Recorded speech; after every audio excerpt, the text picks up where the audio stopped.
this book, you write it. Was there a moment when you said, the moment had to come, I'm sure, when you said, yeah, I got a good book? Was that after Um, public, before? When did you think that to yourself? Where you kind of gave yourself a little pat on the back, which is okay. You need to do that too, right? You yeah, oh gotta, yeah. Because you you know. got otherwise. I mean, I think there's probably people out there that have written really beautiful books, but didn't believe in them enough to try and send them out. To put up because it's hard to Oh get rejected, wow, right? And sure. writing is a lot of rejection. It's hard to get an agent. It's hard for your agent to sell the book. Then it's hard to get people to buy the book. So you gotta have a tough skin somewhat Sure. about that. Um, but yeah, I think for me, like I'm a big for me personally, I need to feedback from other people to be able to revise. So like I would, and I was in workshops with other writers, and so I had workshop the opening of the novel at one point that didn't go very well, and then I didn't work on the book for like a year and a half, but then I worked on it again, and I had another workshop near the end of my time in California, and it went really well, and people just really loved it, and a couple people told me like, please don't give up on this feels like something really good. And so I think that helped kind of sustain me during the times when I was less excited about my own work. And then so I'd finished the book and I gave it to my writing group and got feedback from them. And at the time I was working with an agent and I had given her that copy and she gave me great feedback. And so I did a whole nother revision and was feeling really good about it and sent it back to the agent. And after a couple months, the agent got back to me and said, actually, I'm not interested in representing this book. And I was like, oh, oh, Oh that's painful. wow, wow. And so that kind of rocked me because I thought at worst she'd be like, oh, it needs another revision. I didn't think she'd just be like, you should go away now. and and so, but I had to give myself 4 or 6 weeks to kind of realign my expectations. And I was like, okay, I need to look at the book seriously and see, like, is she right? Like, have I gone wrong in this revision or not? And when I looked at it again, I was like, no, actually, I'm really happy with this book. There's nothing in it that I can change without the help of like an agent or an editor who has a better sense of like the market or other things.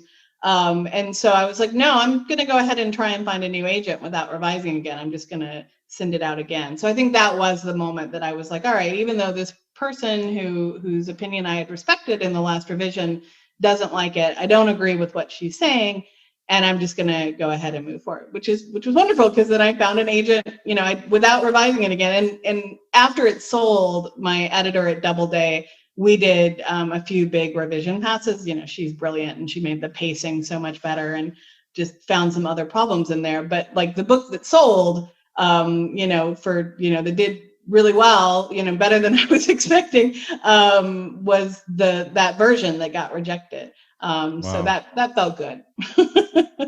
Yeah, what a great story. What a great story. Wow. That's amazing. That, you know what that shows also, just, you know, you kind of know yourself as a writer a little bit. You get, Yeah, yeah, you're getting to know yourself and trust yourself, and that's super important.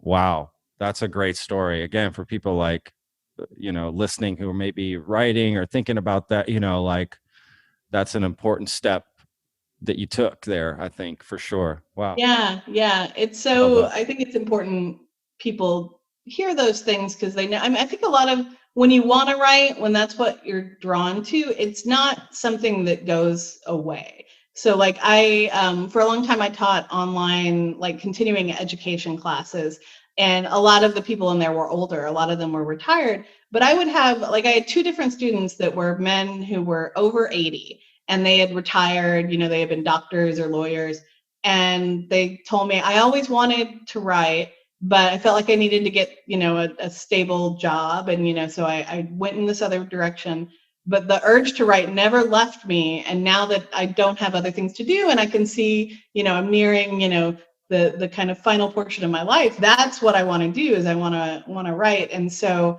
yeah, I always want to tell people that, like, just because you're not succeeding at it doesn't mean it's not something you should be doing. It's like, if that's when you feel your best, when you're also writing, and even if it's not, it's hard to make a living as a writer. Is it being your like 100% income? Sure. Very few writers do that. But that if you're enjoying it and enjoying the process of doing it, like, just because you haven't, sold a book yet doesn't mean you're not going to sell a book.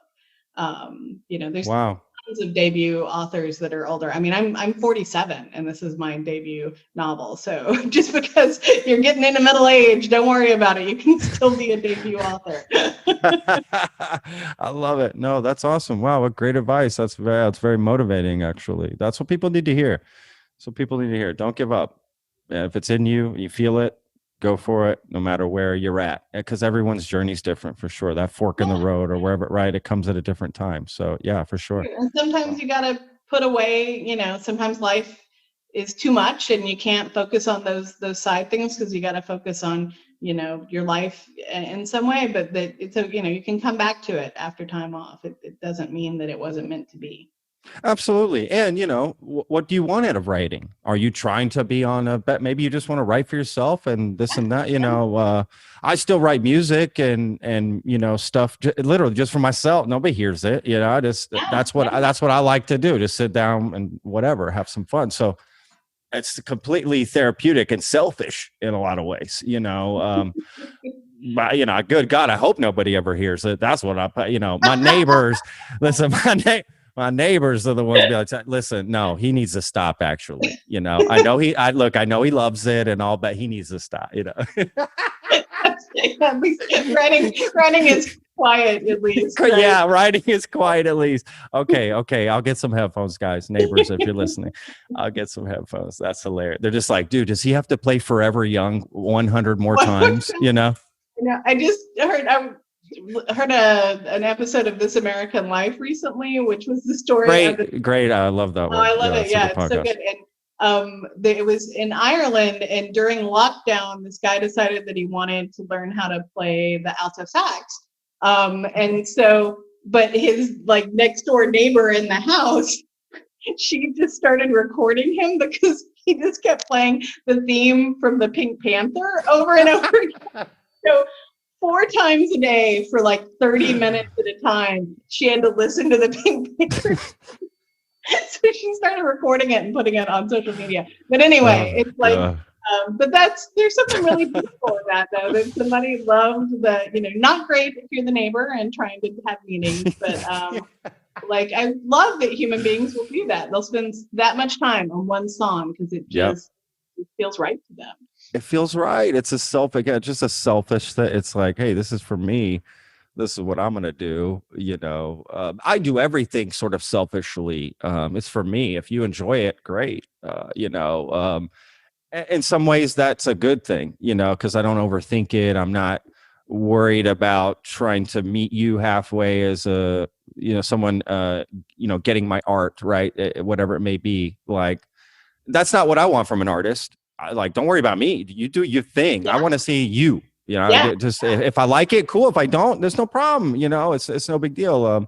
And that's a tough thing, I'm sure, artists get into. When you're writing a book, is that something that gets in your mind, like trying to please other people? You have to constantly tell yourself, no, don't worry about that. Stick to your whatever it may be.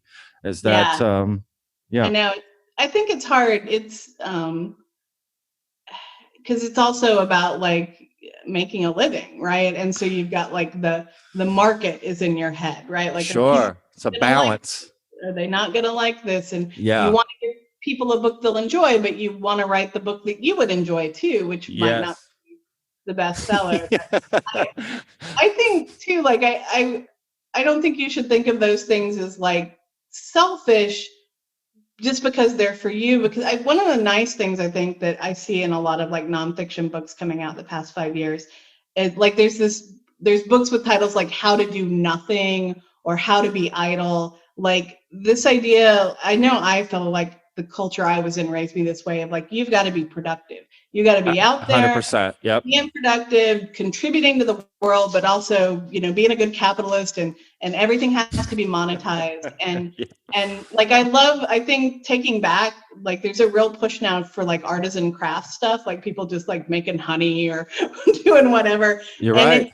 it doesn't have to be monetized, right? It's not selfish to do those things just for yourself. It's like it's how humans are happy, right? And when we make everything about producing something for someone else to consume, like I don't think that makes us happy usually. So Yeah, great point. Yeah, love that. I Absolutely. love that there's a real pushback.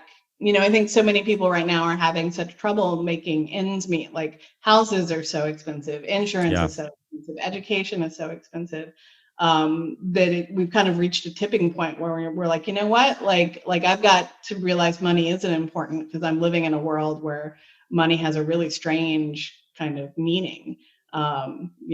It's just, I was just reading an article about TikTok influencers and how somebody got like $14,000 for a 20-second TikTok of them eating a piece of chicken.